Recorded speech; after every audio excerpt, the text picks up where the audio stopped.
Hey everyone, welcome back to Novel Cinema. Last time, we left off with Leo's dark past resurfacing at Luther's party and Abby racing to fix the Superhaven's reactor. In episode 4, things take a deadly turn. Let's dive in. You wouldn't know the world was ending from Luther's pre-apocalyptic bash. It was the kind of party that made even the wildest celebrations look lame. The elite of the elite, billionaires, tech moguls, and politicians had gathered to celebrate their secured spots on the Superhaven. For them, the train wasn't just a ticket to survival. It was a symbol of their wealth and power. The pool glowed with bioluminescent algae, and the air was thick with the scent of Kana, a designer drug that made people feel invincible, while slowly destroying their minds. Guests lounged on floating couches, sipping cocktails that changed flavors with every sip. Luther was everywhere, flaunting his wealth and his new mistress, Elena. But despite his praises of Elena, his eyes kept drifting to she, the heiress of the Mando fortune. She was the life of the party, her laughter echoing through the night as she entertained a group of admirers whose aim was to humor her. Much to she's annoyance, none of them could amuse her enough as she took her leave for the bath. Not everyone was lost in the haze of Kana and debauchery. Meng, a woman in a shimmering suit that looked like liquid mercury, watched from the shadows. She was the only sober person in the room, and she had a plan. "I have to see this through," Meng murmured, her fingers brushing against a hidden pocket in her suit. Inside was the Morpho, a high-tech device that could copy someone's face and create a perfect holographic mask. It was illegal and dangerous, but Meng didn't care. Desperation had a way of making you reckless. Meng moved like a ghost, her suit blending into the chaos. She approached She from behind, her heart pounding. In one hand, she held the Morpho. In the other, a small injector filled with a deadly poison called Necromancer. The name said it all. Once injected, Necromancer would quickly break down the body, leaving nothing but a puddle of goo. Meng pressed the injector against the back of She's neck.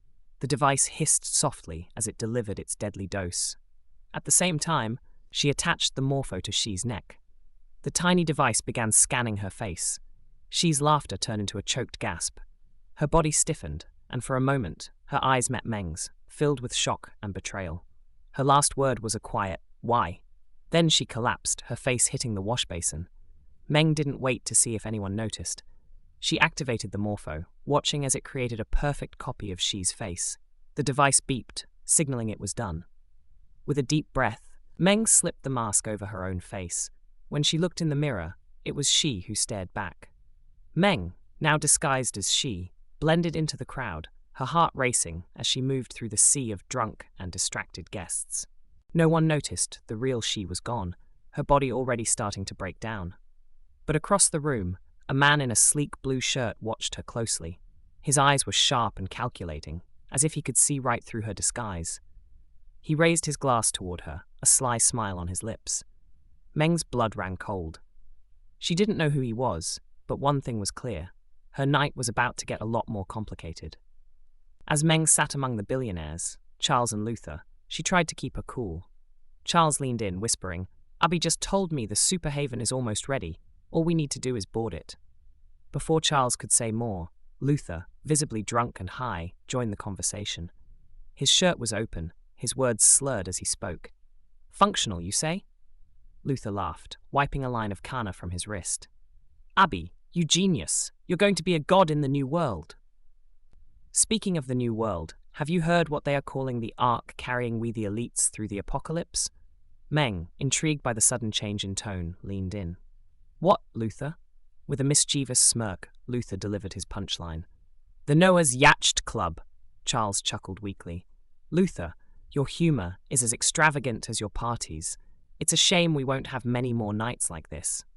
Luther, fueled by alcohol and Kana, continued his banter. "Speaking of nights, Charles, I heard Lean is here tonight. Remember her? The one you could never have?" Meng smirked. "Lean and her diamond-plated fork?